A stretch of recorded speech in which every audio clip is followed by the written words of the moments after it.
Olá, seja bem-vindo ao programa Capítulo à Parte. Como eu digo, aprendendo sempre um pouco mais a cada semana. E nada melhor do que aprender sobre a nossa cidade, a cidade querida de São Paulo, a cidade que vivemos, a cidade que amamos. Para falar um pouquinho da cidade de São Paulo, nós convidamos a Thaís Matarazzo, que escreveu o livro Vamos Falar do Belenzinho. É por partes que se conhece São Paulo, nós vamos conhecendo bairro a bairro, escrevendo sobre eles, conhecendo sobre ele. Falando sobre as pessoas imigrantes, né? Aqueles que vieram de fora e formaram essa grande São Paulo. Tudo bem com você, Thaís? Tudo bem. É um prazer estar novamente aqui com você. Você mora no Belenzinho? Não, não moro no Belenzinho. Então, por que você escreveu sobre o Belenzinho? Bom, na verdade, é uma antologia, né? Eu sou coautora e organizadora. É porque a minha editora Matarazzo, tem uma série de coletâneas temáticas, né? E um desses temas são os bairros de São Paulo. Então, nós já fizemos Brás, Belenzinho, Bela Vista, Tatuapé. Agora nós estamos organizando um volume sobre a Vila Buarque. Então, como você disse... São João com Ipiranga. Exatamente. Fizemos sobre o centro também um específico.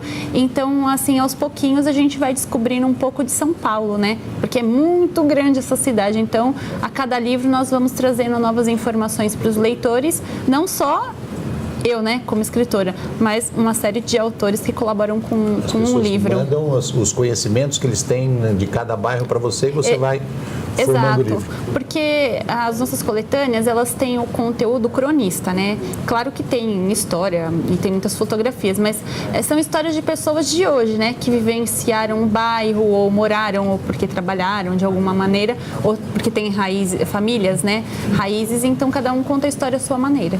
Eu gostei muito quando nós falamos sobre a esquina da São João com a Ipiranga. Foi muito bom. Gostei bastante, porque até a gente recorda, né? É verdade. Eu, como tenho pouca idade, lógico que era meu pai que falava tudo isso para mim, certo? Eu não cheguei a conhecer. Uhum.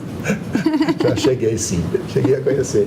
Mas é um lugar, assim, que ele é místico, ele tem um clima de romantismo, até hoje, para as pessoas mais antigas, as pessoas mais velhas, pessoa da terceira idade, como eu, por exemplo, passa ali e percebe um clima de romantismo ali. Os mais jovens, não sei se sente isso, mas nós ainda sentimos. Sim, porque o centro da cidade era o centro de tudo, né? Hoje mesmo eu passei em frente àquele cinema enorme que tem ali na Ipiranga e lembrei, falei, puxa vida, quantas vezes vim nesse cinema? Sim. E hoje está desativado, nem sei o que tem lá. Tem um cinema que ainda está funcionando, que foi restaurado, é o Cine Marabá, né? Cine Marabá. Eu já assisti alguns filmes ali também, fui por nostalgia, não que eu tenha pegado aquela era de ouro, né? Mas de tanto escutar histórias, eu fui até lá para conhecer. Filas para entrar ali, nossa, era maravilhoso. Ainda bem que não tinha fila o dia que eu fui. Agora, Thaís, você como escreveu sobre vários bairros, vamos falar um pouquinho sobre essas diferenças aí, primeiro, antes de entrar no Belenzinho. Você escreveu sobre diversos bairros, como você mesmo já citou.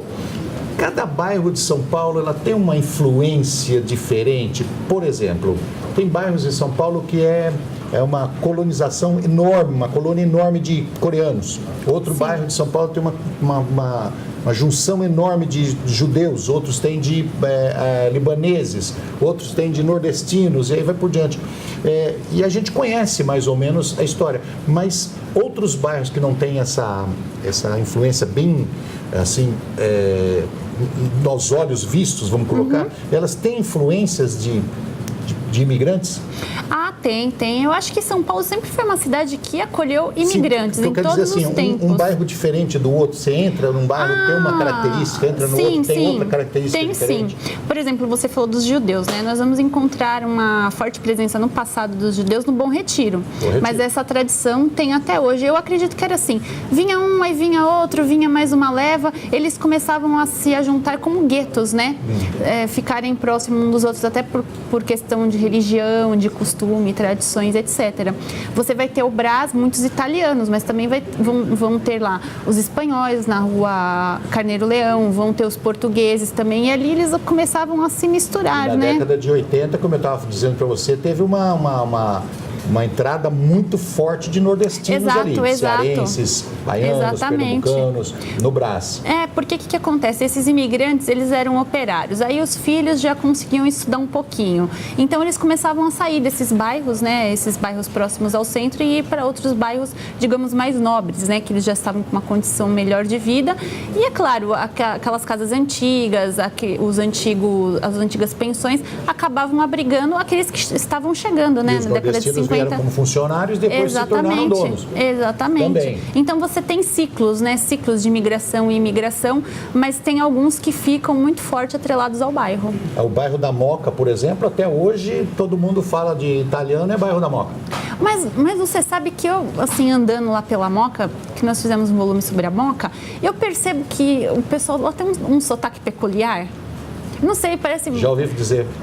Tem um sotaque muito peculiar, nem parece que você está em São Paulo. Já ouvi dizer. É influência italiana, né? Nunca rodei ali pela Moca, assim, de parar num barzinho, de tomar uma cerveja ou de um restaurante, mas eu já ouvi falar que o sotaque do moquense. Do moquense é diferente. Só indo pessoalmente para conferir. Até eles têm hino próprio, bandeira própria, né? Até teve um que falou assim para mim, olha, o Juventus, né? Aí ele falou para mim assim, você já tirou passaporte para entrar na nossa República Federativa da Moca? Eu falei assim, nossa, eu não sabia que agora estava tão internacional assim, né? Esses bairros mais típicos e mais fechados, eles não têm discriminação não, né? Tem porque a comunidade começa assim, uma comunidade muito forte que às vezes não, muitas vezes ela se fecha entre si. Então, quando tem uma outra pessoa que vem de um outro bairro até ali, então eles olham um pouco assim desconfiados até você ganhar confiança e tal. Mas não chega a rejeitar? Em alguns casos, sim. Sim, porque eles já vêm qual interesse, porque está entrando aqui, porque veio. É como se fossem os times de futebol, né? Vão se rivalizando entre si. Às vezes nem parece que você está em São Paulo, parece que você está em outro país mesmo. Outro bairro bem típico de São Paulo que você acha? A Liberdade, né? Onde você tem a forte presença de orientais, né? Não só japoneses, porque ali você tem... Começou com japoneses, começou com os japoneses, tem coreano. Sim, são os asiáticos, né? Quando até nós fizemos um volume também chamado Vamos Falar da Liberdade, eu tive muita dificuldade em entrevistar essas famílias asiáticas, porque é um povo muito fechado. Conseguimos uma ou outra, o entrevistado, né, já antigo ali no bairro, contar histórias, eles são muito fechados, muito desconfiados, né? A gente explicando que era por motivos de um livro histórico, mas não quiseram contar suas histórias para nós. Interessante isso. Bom, é uma característica do oriental. Exatamente. Né? São fechados mesmo. Eles são fechados. Bom, agora vamos caminhar então. Saindo de São Paulo, como a gente estava falando antes do programa, saindo de São Paulo sentido Rio de Janeiro. Exato. Nós saímos aqui da Sé, que era São João, o centro de São Paulo, fervia à noite, fervia tudo. Acho que 24 horas, né? E aí né? o pessoal tinha que ir para o Rio de Janeiro para ferver lá também, né? Certo? Que eram os dois pontos principais de boemia, de noite e tudo mais. De cultura e de negócios, né? E sim, política. Já no começo do ano de 1900 por aí, 1900 e pouco, São Paulo estava em franco progresso. Né, o início dos anos de 1900, São Paulo estava crescendo barbaramente, inclusive assustando já o Rio de Janeiro, porque as indústrias estavam indo para cá, o café estava aqui com uma forte presença. Nós estávamos fazendo, a maior parte da exportação do café era tudo daqui da região de São Paulo. Sim. Então, crescendo bastante, a coisa fervilhava nesse percurso. Exatamente. A gente sai de centro de São Paulo, Sé, passa pelo Brás. Não existia o Belenzinho, ainda não. Entrava direto na Penha. Exatamente. E saía para o Rio. Aí surgiu o Belenzinho. Surgiu Exatamente. Surgiu nesse momento que você citou agora. O Belenzinho ele vai surgir como cartório de paz, distrito e também desmembramento de igreja, né? Na última década do século XIX. Então ele se desmembra do distrito do Brás, né? Que o distrito do Brás era enorme. E então você tem a criação do Belenzinho. Quer dizer, o marco era conhecido como, antigamente, né, antes da criação, era conhecido como Marco da Meia Légua, porque tinha a Avenida da Intendência, a Rua do Brás, que hoje é a Rangel Pestana, né? A Rangel Pestana e Celso Garcia. Né? Era conhecido como Marco da Meia Légua. E então vai surgir, antes de surgir a igreja do São José do Belém, naquele local onde hoje está o Largo São José do Belém, tinha um cemitério. Né? Era um cemitério de imigrantes, você tinha muitos italianos enterrados ali. Aí no final do século 1880, 80 e pouco, o cemitério encerra as atividades e é transferido para o cemitério da Quarta Parada, o cemitério do Brás, como é conhecido, né? Era conhecido. E você tem ali então no Largo São José do Belém a criação da igreja, e ali então vai começar a irradiar para todos os cantos do Belenzinho a abertura de novas ruas, tanto o sentido da Marginal, né, do Rio Tietê, como também o sentido da Zona Sul, subindo, né? Aí você tem a linha do trem ali também, que ajudou no desenvolvimento do bairro, né? E também ali você vai ter os portugueses, os italianos, principalmente italianos, né? Que eles também vão construindo as suas casas, morando em pensões, fazendo famílias. Tinha muita pensão naquela região, nas travessas da Celso Garcia, todas eram casas de pensão. Exato. Você vai ter também ali a Vila Matarazzo, que é uma vila residencial na Celso Garcia, que pertence ao Belenzinho, ainda tem alguns resquícios. Você tem o surgimento da Vila Maria Zélia, né? Com a fábrica da juta do George Street. Então, Belenzinho é um bairro, era, né? Naquela época, um bairro de operários, né? Um bairro de operários com muitas fábricas e também com aquelas fábricas que eles chamavam de fundo de quintal, onde o próprio imigrante montava o seu micronegócio e depois ia se expandindo. É o que eu falei para você na década de 80, ali no Brás, existia mais de 300 lojas ali, todas as travessas paralelas a Celso Garcia, a Rangel Pestana, eram lojas de calçados e todas elas tinham a sua fabricação própria. No fundo tinha 2, 3 sapateiros lá que faziam sandálias, botinhas, sapatinhos. Então a quantidade de indústria que foi crescendo ali naquela região, tênis, foi crescendo, era muito grande. Era um misto de comercial com residencial, né? Comercial, residencial e industrial. Industrial, tudo junto. O pessoal morava, fabricava e vendia, tudo exatamente. No mesmo ambiente. Não precisava sair dali, né? O consumo estava todo ali no Brás, no Belém, na Moca, né? Por ali. Thaís, nós vamos fazer uma paradinha para um intervalo, mas esse assunto tá bom, viu? Tá bom. Assunto tá bom. Vou falar da Celso Garcia. Vamos falar. Andei muito na Celso Garcia. Que legal. Andei a pé na Celso Garcia. Muito. Olha. Nós vamos para o intervalo e já voltamos.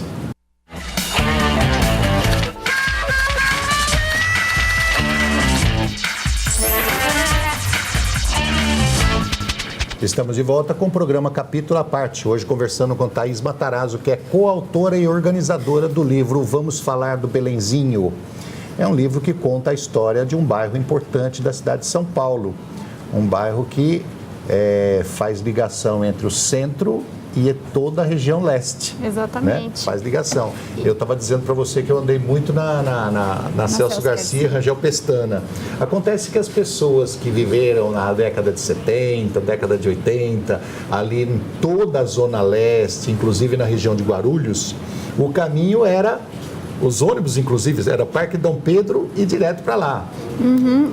Todo o percurso era sempre Celso Garcia. Acho que ainda continua assim, tem corredor de ônibus ali também. Ali tem, mas hoje existem outros caminhos. Sim. Existem outros caminhos, mas ali era um caminho único praticamente. Certo. Você era obrigado a sair do Parque Dom Pedro para ir para Guarulhos. Você tinha que pegar a Rangel Pestana, Celso Garcia, Penha de França, né? E depois tinha uma outra descidona lá que eu não me lembro o nome, e saía em Guarulhos. Certo. Era esse caminho, eu morava em Guarulhos. Ah, tá. E eu estudei no Colégio Lavoisier, na Celso Garcia, na década de 70. Certo. E trabalhei na Filco, ali no Tatuapé. A Filco, então andou bastante por ali. Ali naquela região.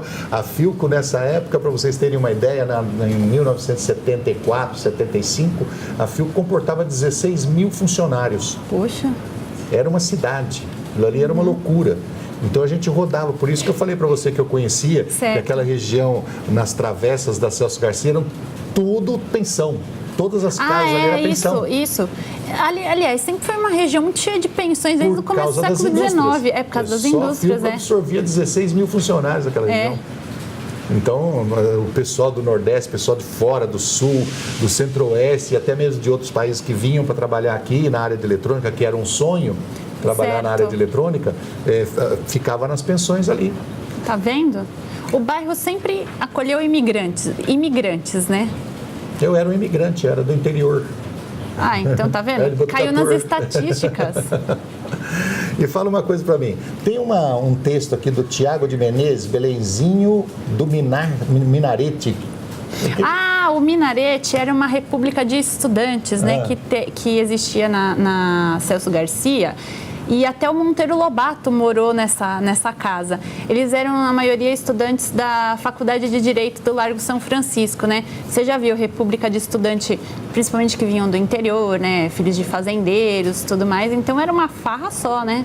Eu acho que ele existia ali por volta da década de 1910, 1920. Hoje foi demolido, né? Mas muitas personalidades passaram por ali. Acho que talvez o mais conhecido seja o Monteiro Lobato. Nessa época, a gente poderia considerar que Belenzinho era um bairro periférico?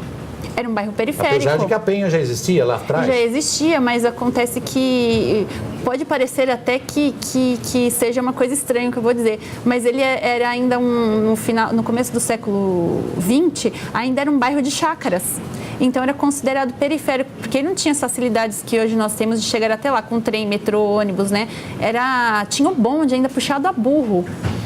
Até um morador antigo contou que esse bonde puxado a burro saía do Largo São José do Belém, mas ele ia só até o rio Tamanduateí, ele não subia a ladeira, porque não tinha estrutura para isso. Então, dali você descia do bonde, atravessava a ponte e subia até o centro da cidade, até ali a Praça da Sé. Eu não conheci, mas eu acho que é fácil de imaginar, Thaís, sabe por quê? Você vai em algumas cidades do interior, aí você fala assim, tem o bairro tal. Aí, aquele bairro tal não é na cidade. Você pega uma estradinha e anda, tem algumas vilinhas, aí você chega lá num outro bairro que é uma vila grande, Sim. que é um bairro daquilo ali. Então, como nós comentamos, a saída de São Paulo sentido Rio passava pela Penha, talvez a Penha fosse um lugar longínquo, lá um bairro distante, Sim. povoado, bem mais povoado. Sim, muito mas mais. Mas ficava bem distante de São Paulo. E aqui esse percurso eram as vilinhas que estavam nascendo, crescendo. E tudo chão de terra batida, né? A maioria, depois que teve o calçamento de paralelepípedo, a maioria das ruas do Belém eram de terra batida. Então, levantava poeira no calor, né? A gente pode falar de algumas digamos assim, algumas declarações de amor aqui que... Então, sabe como que eu conheci o Belenzinho? Eu tinha um amigo... E tem aqui, parece que várias declarações de amor aqui, né? Belenzinho, do Laércio Cardoso de Carvalho. Sim, que é um guia de turismo. Eu tinha um amigo na Vila Maria Zélia, quer dizer, ele nasceu na Vila Maria Zélia, o seu Hugo Giovanelli. Foi ele que me apresentou Belenzinho. Eu comecei a ter umas aulas de pintura e eu tinha que ir até lá, ele morava na Rua Catumbi. Aí foi ele que me apresentou o bairro, me levou até a Vila Maria Zélia, contou muitas histórias. Foi assim que eu fiquei conhecendo Belenzinho. É claro que no livro cada autor vai dar o seu testemunho, né? A sua visão do bairro, visão, né? Por exemplo, o Geraldo Nunes conheceu Belenzinho porque ele morava num bairro da Zona Sul e fazia tratamento no SESI Belenzinho, que é justamente na Rua Catumbi.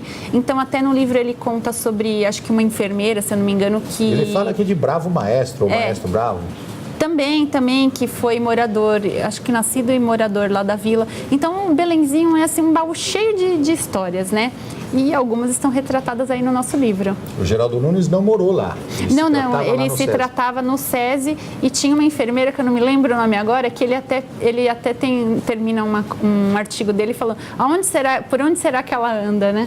Tem aqui uma da Ana Luísa Jardim, ela fala sobre o descanso no Rio.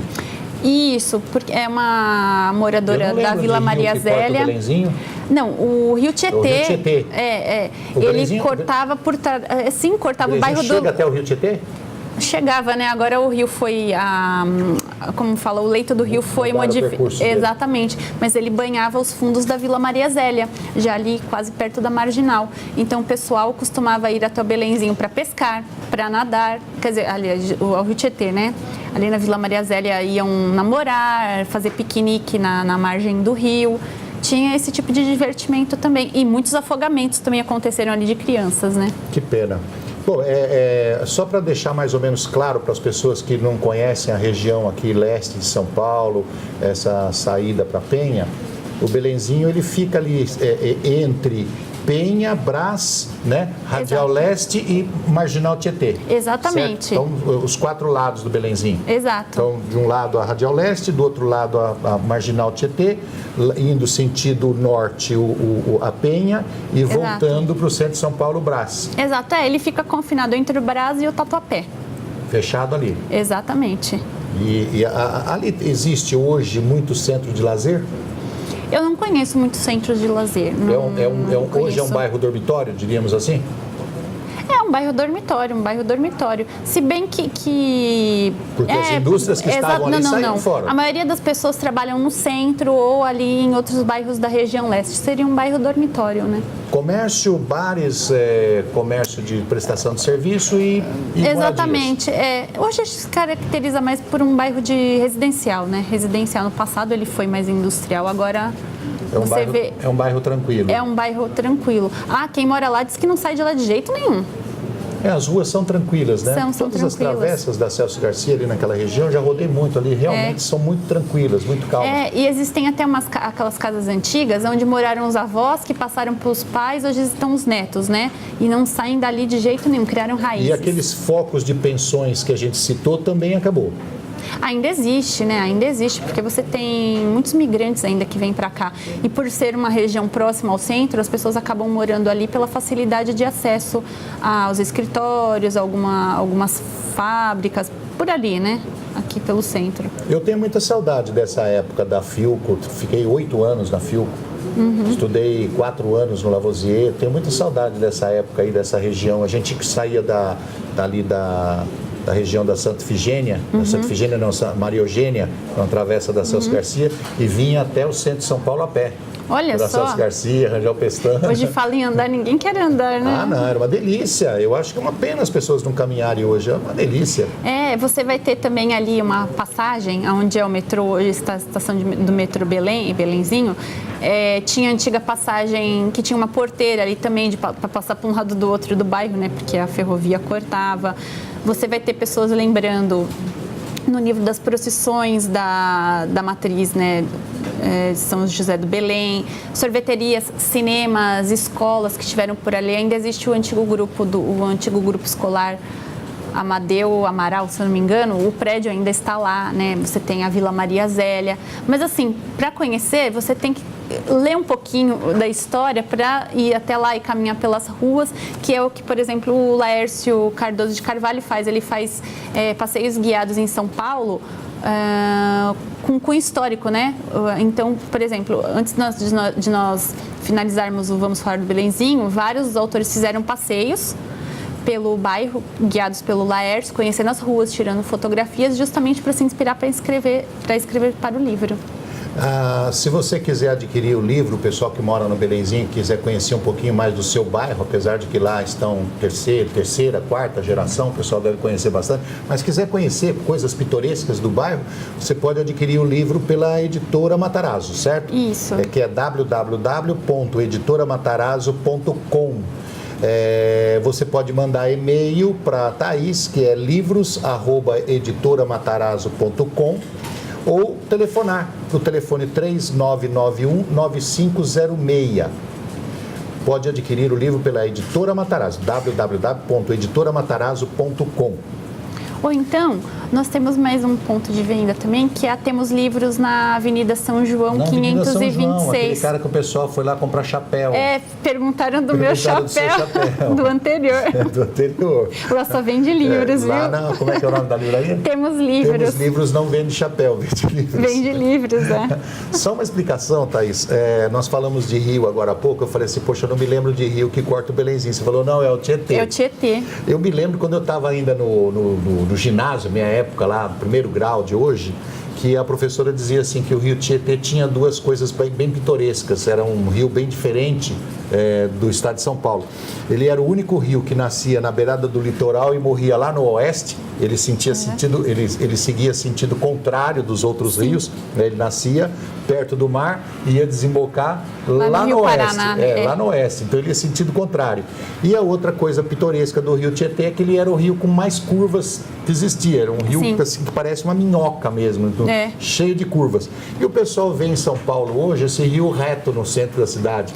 Né? Por quê? Porque foi mudado o curso dele, muitas vezes, não foi uma única vez, foi diversas vezes mudado o curso do Rio Tietê, e ele com certeza devia entrar por esses bairros, banhando, tudo, saindo, eles foram tirando e deixando ele reto. É difícil de imaginar a gente só escutando as pessoas falarem ou lendo o livro, mas a verdade é mesmo que teve a modificação do leito do Tietê. E muitas vezes. Muitas vezes, muitas intervenções. Para terminar, você moraria no Belenzinho? Eu moraria na Vila Maria Zélia. Parece uma cidade do interior. Gosto muito daquela vila. E tem uma curiosidade. Onde o pessoal põe a cadeira para fora na calçada, exatamente. É porque é considerada a primeira vila operária do Brasil, né? E tem até uma curiosidade que os corintianos devem gostar. Foi lá que o Mazzaropi rodou, em 1966, o filme O Corintiano. Foram naquelas casinhas da Vila Maria Zélia que serviu de cenário. Então, quem quiser ver a vila como era, né, no princípio, assista ao Corintiano. Testa, né? Eu vi. Por que será? Por que não roda um filme lá falando, eu sou português, eu torço pra portuguesa? Ele até rodou um filme, mas Mazzaropi fez um filme em homenagem a Portugal, mas não foi lá no Belenzinho. Ok, Thaís, obrigado pela sua presença. Eu é que agradeço. Obrigado pela sua dedicação à cidade de São Paulo. Obrigada. Só queria destacar aqui a capa. Quem fez foi a Camila Gil, de ser artista plástica, né? Porque a gente tem que também falar dos artistas. Homenagear. Exatamente. Lógico. Eu é que agradeço estar aqui mais uma vez, podendo falar da nossa amada cidade de São Paulo. Muito obrigada. Obrigado eu. Nós conversamos com a Thaís Matarazzo, que é coautora e organizadora do livro Vamos Falar do Belenzinho. Nós terminamos o programa capítulo à parte. Nós esperamos na próxima semana. Um abraço. Até lá.